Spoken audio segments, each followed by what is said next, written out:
Hi, David Wallimann here. Happy Wednesday, everyone. Today is a new episode of the Ask Wallimann Show, and I'm answering 3 questions that you guys have asked throughout the week. Let's get started. Question number 1 is from Gabby, and Gabby is asking me something about the sustain pedal that I use in some of the previous masterclass episodes where I hit a chord on my keyboard, sustain it for a long time, and just play over it. And so the question relates to that. There's multiple questions here. Basically, Gabby's asking me, can this be achieved without a real keyboard, maybe with an app or something like that? Do I need to learn piano in order to do this? And basically, how do you do it?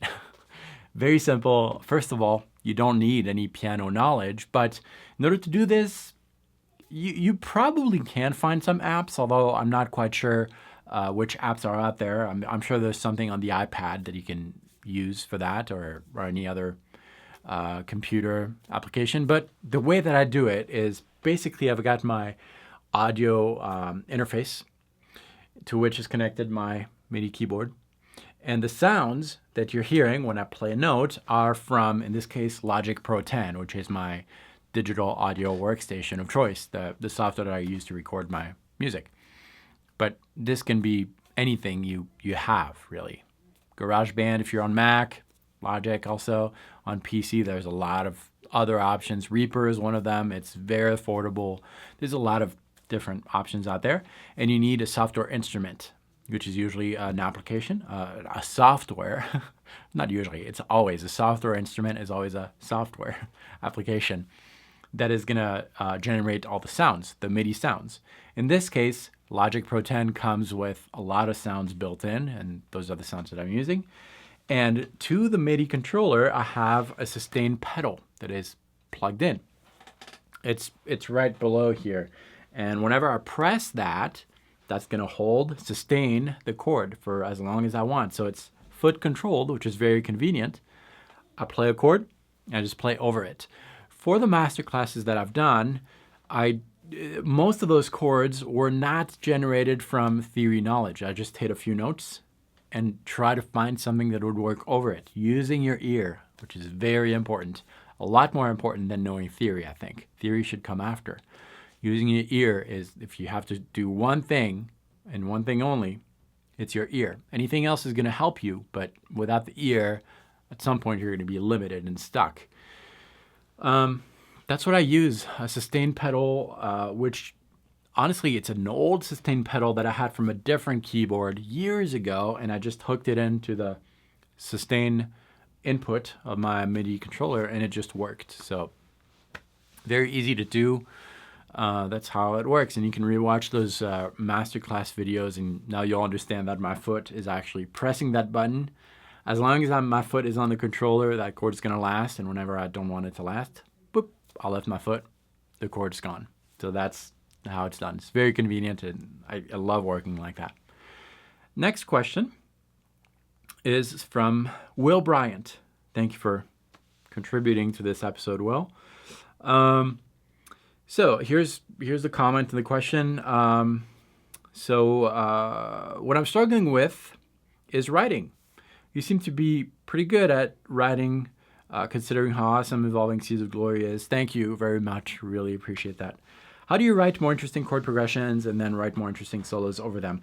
Honestly, you might think that it's a cop-out answer, but really, I just listen inside. And most of Evolving Seeds of Glory was written on a walk.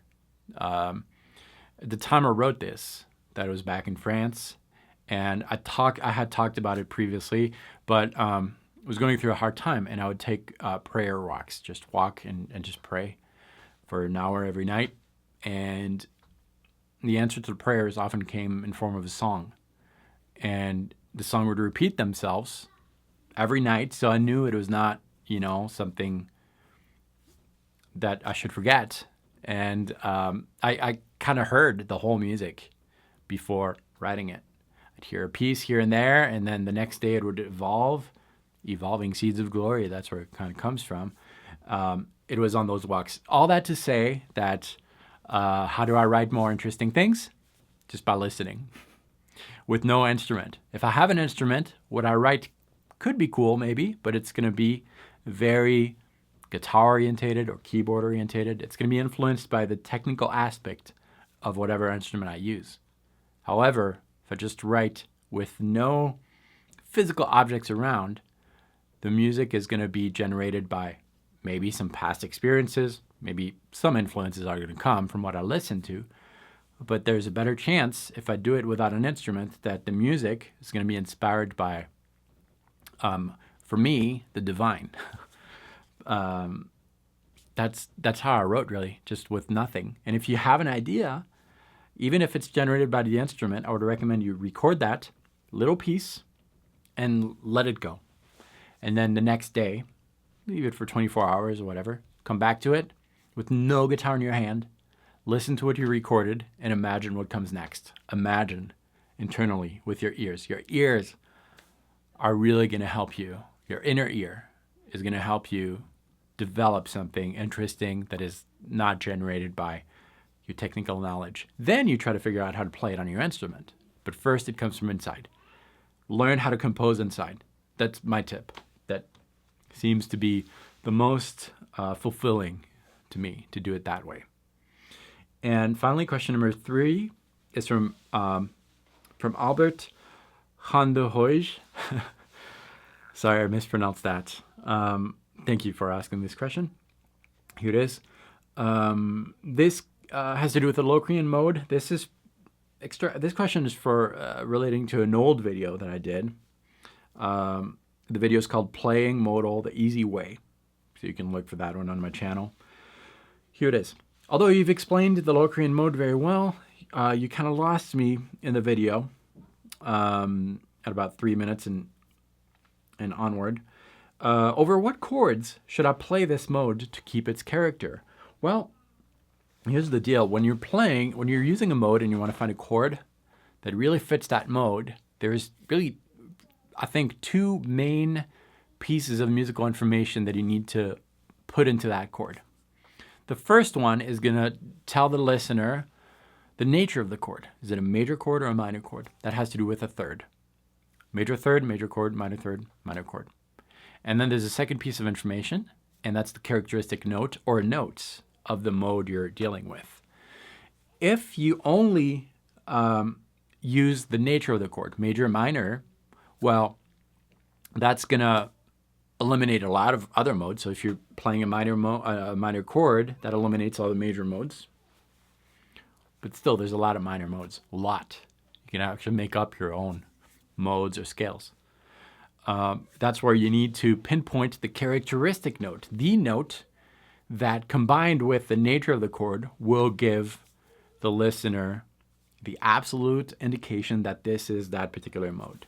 The Locrian Mode is a little different because the fifth of the Locrian Mode is diminished, and you can't just play a regular minor triad, root, minor third, perfect fifth. You've got to have the diminished fifth, and within that triad already, that really leads the listener towards Locrian. There are other scales that have a root, minor third, diminished fifth, but it's going to be a pretty strong indication.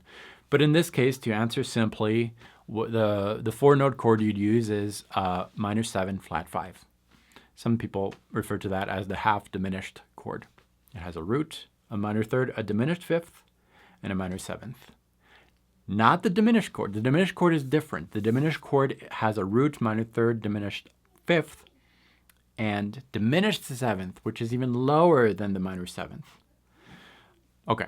Anyways, if you're confused, sign up to my free Music Theory DNA course. It's completely free. All you need to do is enter your email, a valid email. I'll send you the worksheet, and I'll teach you how to use it. It's a 3-part mini course, email course.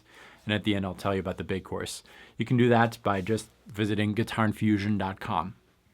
Leave your email, get started. That's what I had for you today. Thank you so much for watching these episodes. If you have any questions, comments, leave them below. And practice well, everyone. Thank you for your support. I'll see you very soon. Salut.